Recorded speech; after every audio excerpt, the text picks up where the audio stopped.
Okay, family, Lord Eric Steele, aka Big Rossi Love, here on another episode of FBA All Day, the channel all about justice and understanding for our people. I'm going to be addressing questions and concerns I've been receiving from the FBA family. Um, the most accountable questions, the most driving questions have been about the stabbing in Texas. I've been doing my research. I've received my copy of the police report. I have some statements from witnesses that were there. I have some information from people that were there that weren't allowed, that didn't go make statements.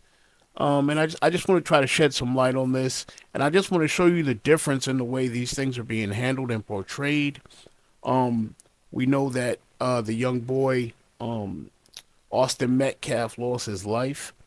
We definitely we don't celebrate the loss of life in any way, shape, form, or fashion, but we also don't relegate ourselves to being victims either. So in the case of defending yourself, you will come across these instances sometimes where you have to defend yourself. You can only be pushed so far, and unfortunately, this is the precedence that's been set by the dominant society. This is nothing new. These types of self-defense cases have happened all the time. And when the roles are reversed, it's always justified. So we're not going to play the double-sided. We're not doing that double-sided, double-speak stuff here. It's either wrong or it's right. We're not doing that. We're not doing that flip around stuff. We're going to keep it 100. Okay? We're going to keep it all the way 100 here. All right? Now, what we know, let's go over some quick facts so that everybody's working on the right information, okay? Want to make sure everybody's on the same page. This is the facts. This is what we cannot change. All right? This is called fact. This is what we cannot change. Carmelo Anthony is only 5'9", 130 pounds. That's a fact. It doesn't matter if you're upset. It doesn't matter if you're happy. He's 5'9", 130 pounds. Okay? Those twins who decided to accost him, the boy who lost his life, Austin Metcalf, is 6'1", 225 pounds. Okay? So he's almost 100 pounds heavier. All right? Not only is he 4 inches taller, but he's over 100 pounds heavier, almost 100 pounds heavier. Keep that in mind as you're reviewing this story. Okay? So, Carmelo's 5'9", 130 pounds. Austin is 6'1", 225 pounds. These are facts. There's no sense in getting upset. These are facts. Okay? What the dominant society will tell you is that Carmelo told him, touch me and find out. Listen, nobody in the history of black people, we don't start conversations that way. We don't instigate conversations that way. These people are starting mid-conversation. Okay? You know, many people that we know, many people that everybody knows. Let's keep it a buck. Everybody knows you don't talk to somebody and say, touch me and find out. That's not the way people are introduced. Those two boys approached him and they were threatening him.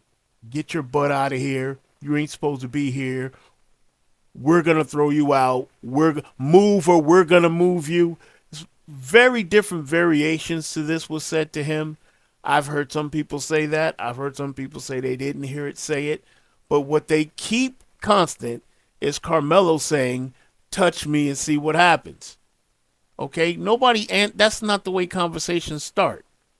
Conversations don't start that way. There was something that precluded that. Okay? You can be sure. Something precluded that. Carmelo was, not only is that an inference, that is a warning. That is how we protect ourselves or let people know I'm not the one to mess with. Don't put your hands on me. Okay? So when you hear these news outlets or people telling this story and they start with that, you can just take it into account that they're being disingenuous. Because that's not even remotely close to how people talk.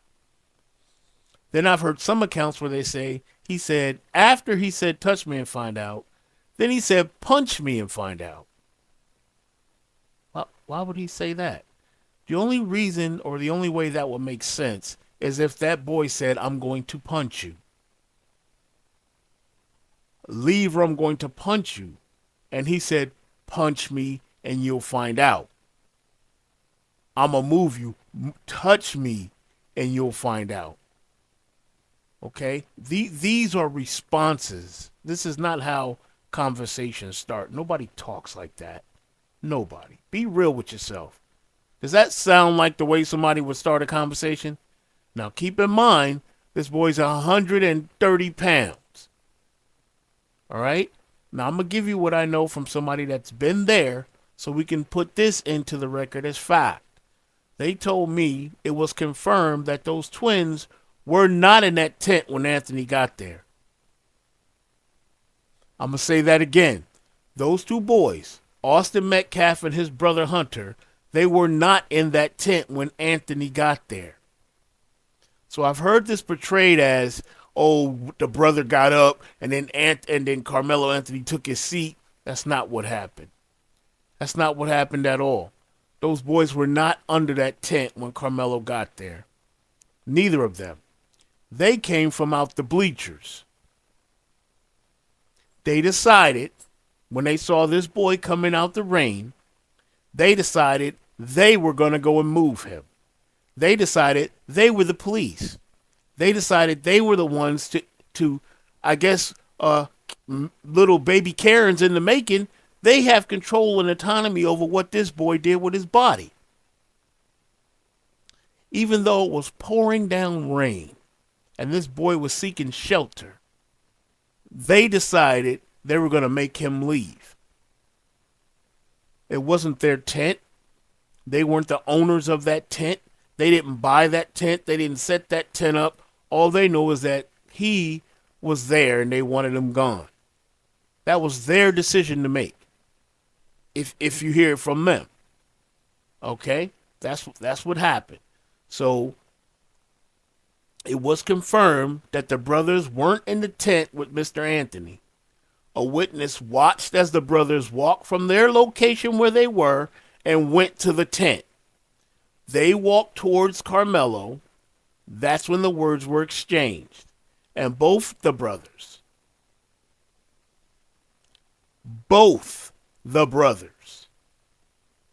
began to assault him. They began to push him. That's a statement.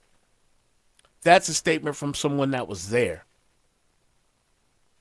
Now, because of those actions, the one brother, Austin, lost his life. Now, do you know what happens when two people are together at a murder? Do you know what happens?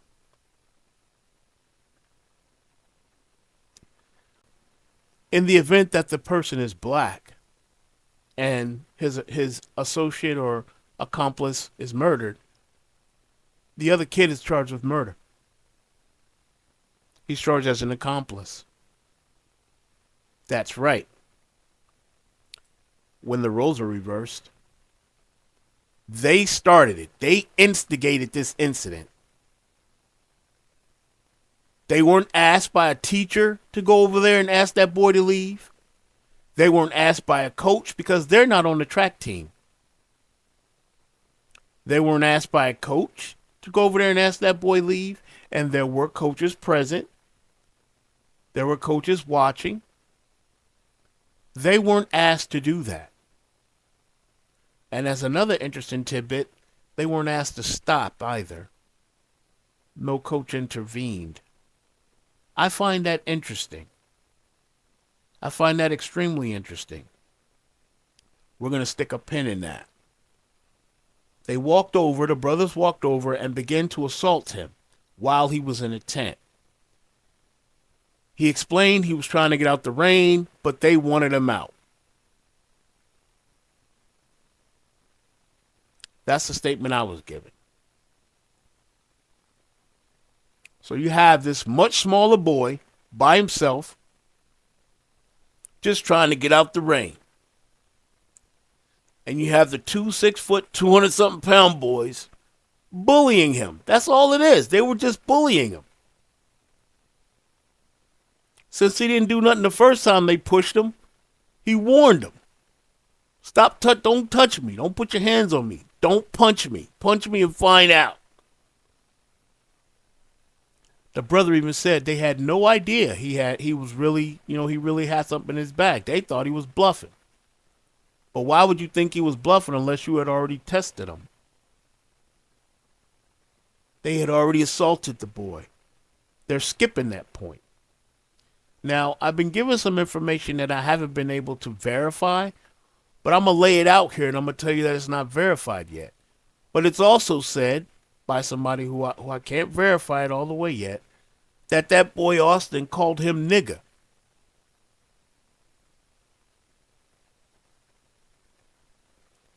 Now, as soon as that rumor started circulating, all of a sudden, Austin Metcalf's father says, let's not make this about race. I think that's interesting too. Let's put a pin in that. When that simple statement, race, works against them, then they don't want it used.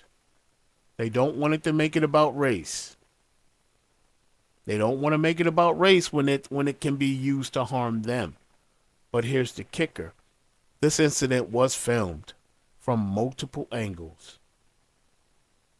Yep, it was filmed from multiple angles, and the police have the film.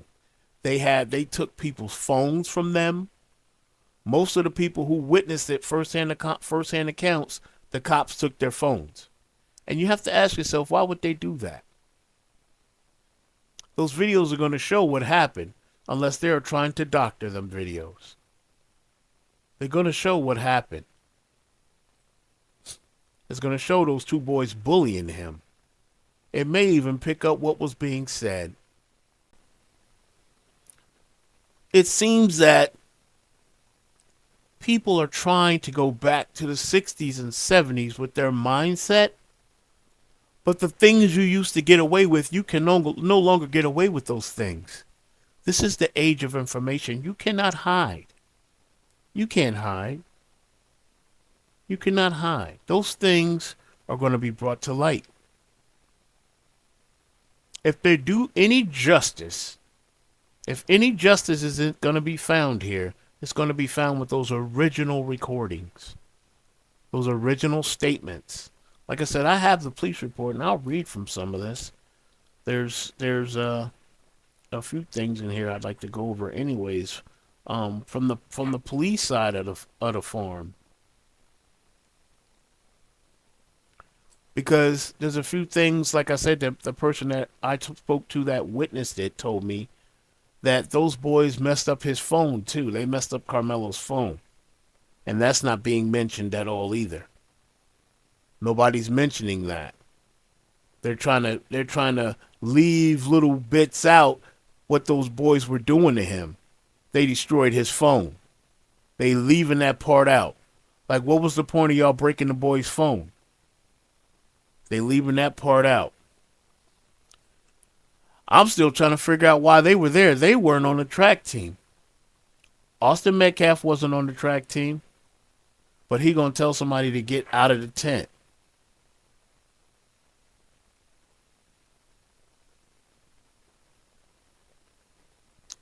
That's pretty interesting. Before I get into the police report of this, I also want to point out something else that's quite prevalent in this dominant society that I've noticed. Whenever there's a major issue like this, the dominant society will like to go into the background of the person. Where was the father? Where was the mother? Have you noticed that? Have you noticed they haven't dug into the background of Carmelo Anthony? Do you know why? It's because both of his parents live at home. They live with him. He lives with his parents. They both have jobs. Carmelo Anthony had a job. Did you know that? They want you to think he's some thug, some gangster or whatever, but that's not the case. This boy had both his parents at home, and he had a job. Yes, he was working. They don't want to tell you that. But then when you flip that coin, whoa, when you flip that coin, it's not the same thing. See, maybe if Austin Metcalf's father had a told him to keep his hands to himself, if he was around, you know what I mean? Maybe if he spent that quality time that Carmelo's father was spending with him, telling him to defend himself against thugs that come around and push you around because you're only 130 pounds, you might come across a thug or two who might want to try to push you around and call you a little name, shove you around. Texas is a stand your ground state. You don't have to be pushed around there. People have no right to touch your body. Keep your hands to yourself. You have to wonder what kind of parent raised a boy who thought it was okay to go and bully somebody smaller than him. Who raised him? It's interesting. As we do a little research, we realize that his father's name is Jeffrey Charles Metcalf.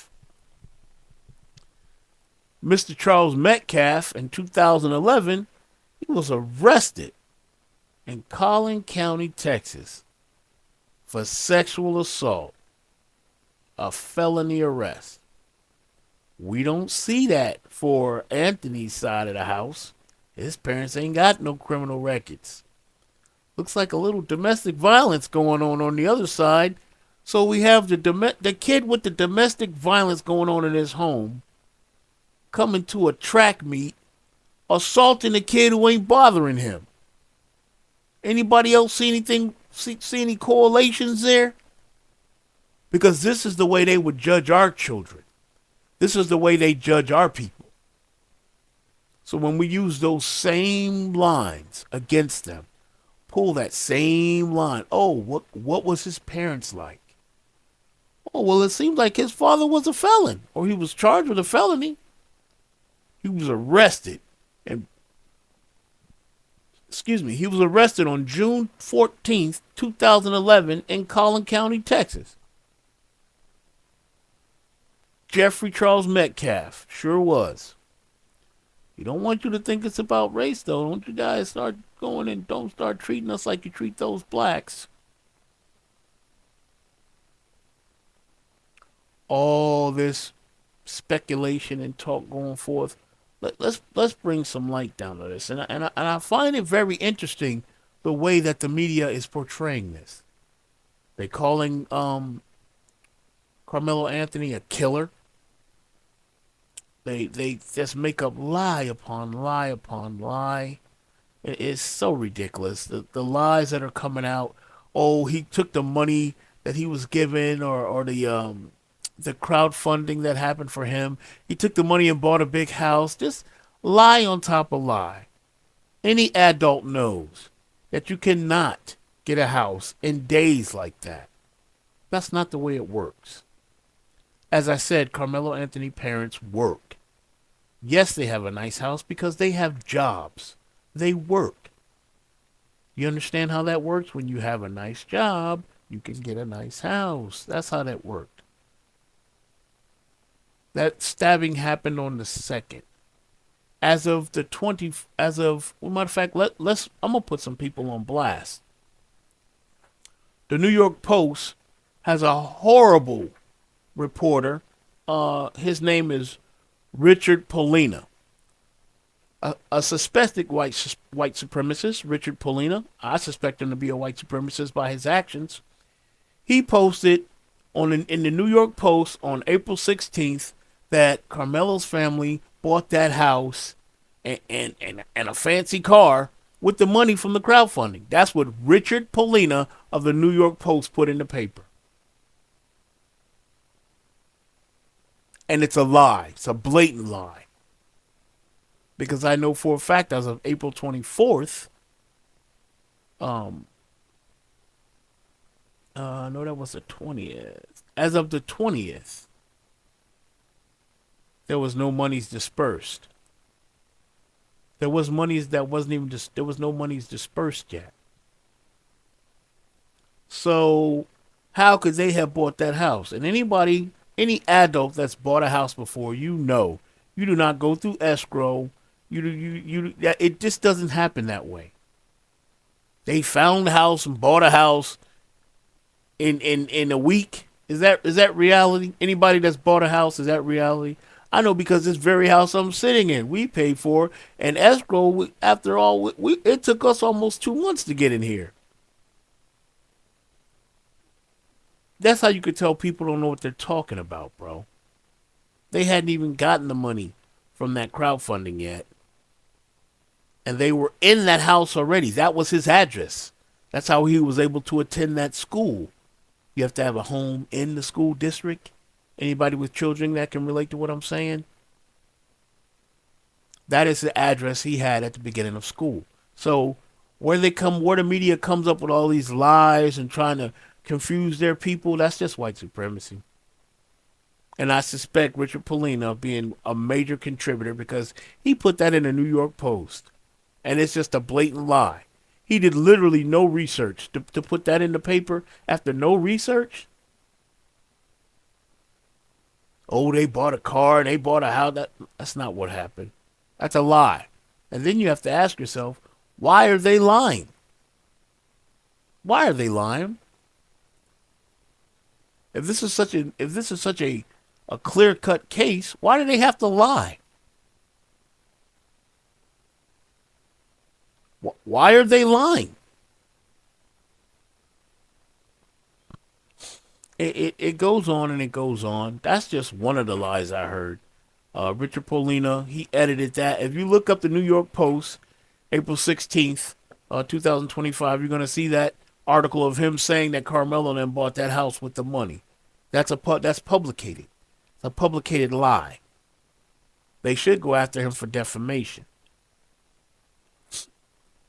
I'm gonna show you another thing that I thought was interesting when I said that the powers that be, the dominant society, have their hand in this.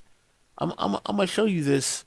I have a picture of this screenshot that I did, where there was an interview showing the difference in the two sides. There was an interview done by Metcalf's mother, Austin Metcalf's mother, where she called her child, the 6'1", 17-year-old, a 225-pound, 6'1" guy, she called him a child. She referred to him as her baby, and that's fine.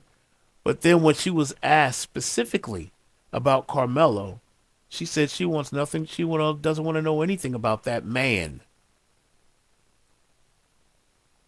5'9", 130 pounds. She referred to him as a man, the man. You see how they want to portray him? Her big old son is the child. Little Carmelo is the man. And then she tried to lie. Not only did she try to lie and say she didn't say it, but Google tried to lie too. They tried to cover for her. And you say, wow, what are you talking about? Look. I'm going to show it to you. Look right here. This is the post. As you see, if you look in the question bar, it says, did Metcalf's mom call Carmelo man? And the answer is no.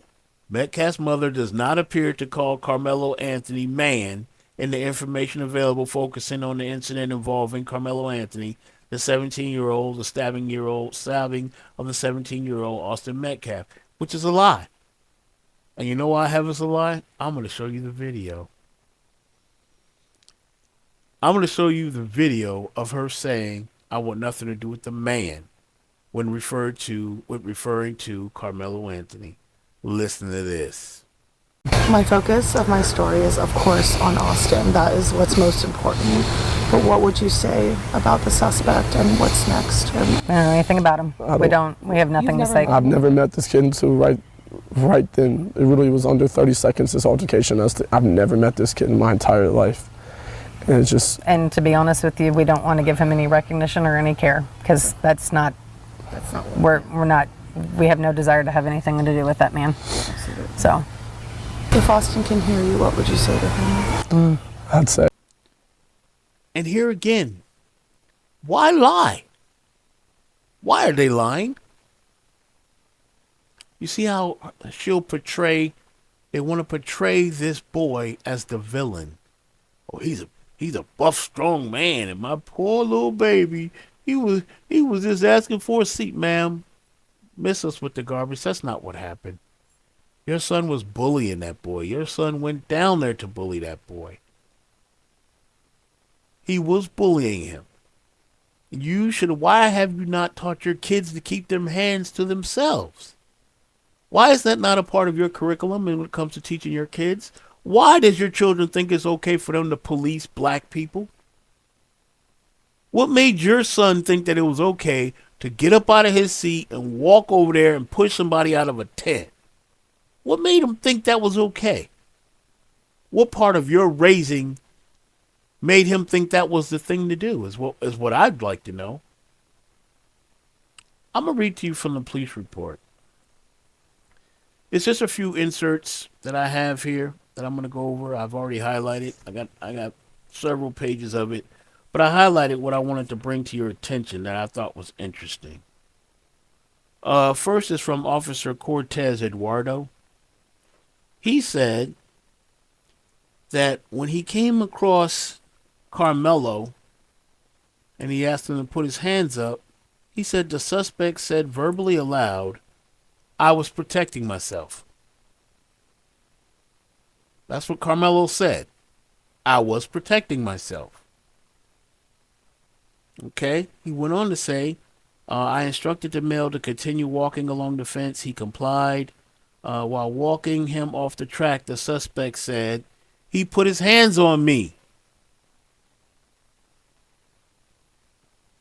He's telling you what led up to this incident. These big boys was bullying him. Next, Officer Ricci reached the suspect patrol vehicle, which was in the north end of the stadium. As we were walking to the squad car, the suspect was emotional, and he said, he put his hands on me. I told him not to. I told him not to put his hands on me. I told him not to.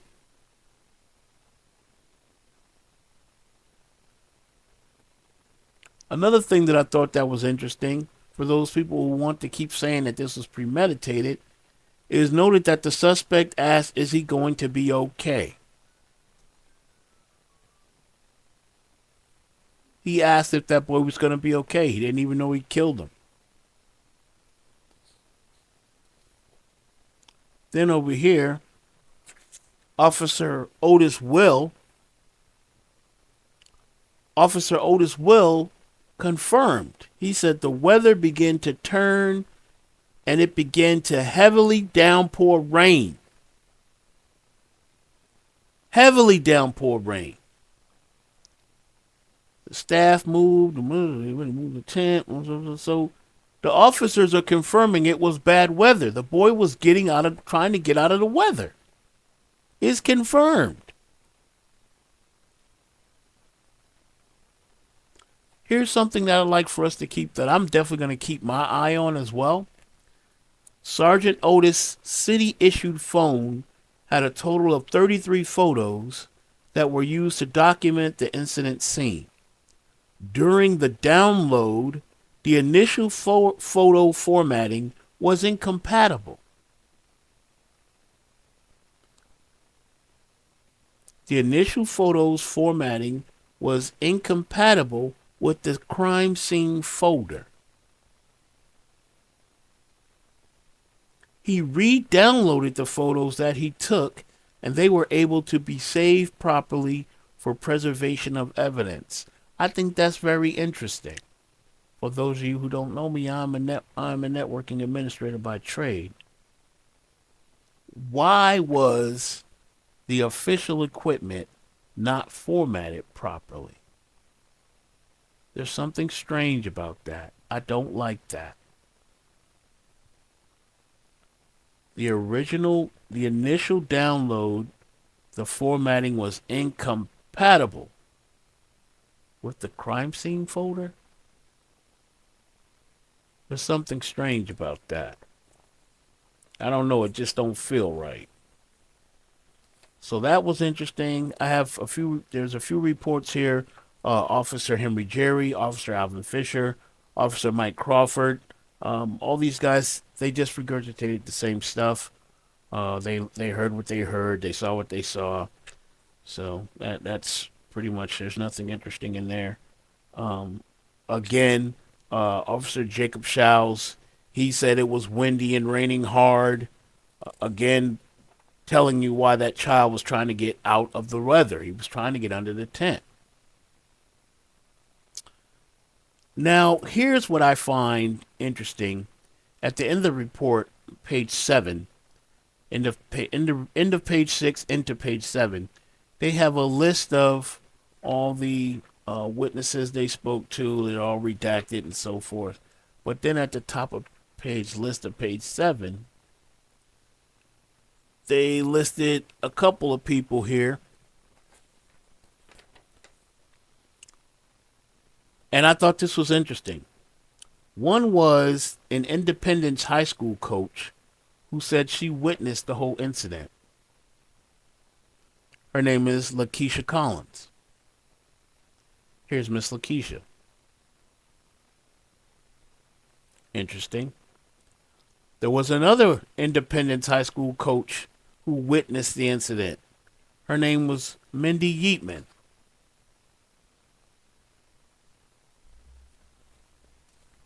Now, these two, excuse me, I'm dealing with this sickness. These two individuals are staff members. Why did they not intervene? We have to ask ourselves why these two coaches didn't intervene. Again, I did notice that they're coaches from another team. Maybe they just decided to mind their business. But they didn't mind their business in the end because they're on the list of witnesses. So this is an evolving story. There's going to be more information coming out, I'm sure. And we are going to be addressing it because you guys want to know. I keep getting emails about it, so I'm going to keep digging. I want to know now. Now I'm super intrigued to see where it's going to go because why is everybody lying? Why are there so many lies popping around? And it goes both ways. I've seen a rumor going around that that boy had meth in his system. But I can't confirm that. I can't confirm that he was on meth. I've seen that rumor, though. I've seen it. So they're going back and forth, but the rumors against Carmelo are being publicized. That's the difference. That story about his parents getting that crowdfunding money and going and splurging it and getting a house and buying, it's just not true. It's just a lie. It's not what happened at all. That's just a lie. And it was publicated. So there may be some wrongful death stuff popping up, but there should definitely be child endangerment as well, because why were the staff not protecting Carmelo Anthony? Why was there no staff to protect him? Why were those boys allowed to bully him that way? There's so many questions out here. How many times you have to tell somebody not to touch you? How many times you have to ask somebody not to invade your personal space? And this is a stand your ground state. He had no right to retreat. He didn't have to retreat. He could stand his ground. Those guys were bullying him, period. Now, they told us, Trayvon Martin, he was fighting George Zimmerman, so, he had to suffer the actions of the consequences of his actions, Well, it looks like Austin Metcalf was pushing on somebody and shoving somebody around, and it looks like he had to suffer the consequences of his actions. That's what it looks like to me. It's unfortunate because we lost a youth. It's really unfortunate. But what are you teaching these kids? Keep your hands to yourself. Keep your hands to yourself. I pray that this thing doesn't go way to the side on any of these cases, because there's a lot of room for error here. Why did the police take everybody's phone? That's the first thing. Why are they in control? We already know how they get down. It's already recorded history of them documenting evidence, of them doctoring evidence, like in the O.J. Simpson case. And they don't want to. If you don't read the O.J. Simpson case, if you don't read the evidence, you'll miss a lot. A lot of people don't know. Okay, let me explain this to you. When you give blood to the police department, when the police department draws blood, when they drew O.J. Simpson's blood into those vials, see, police are not doctors.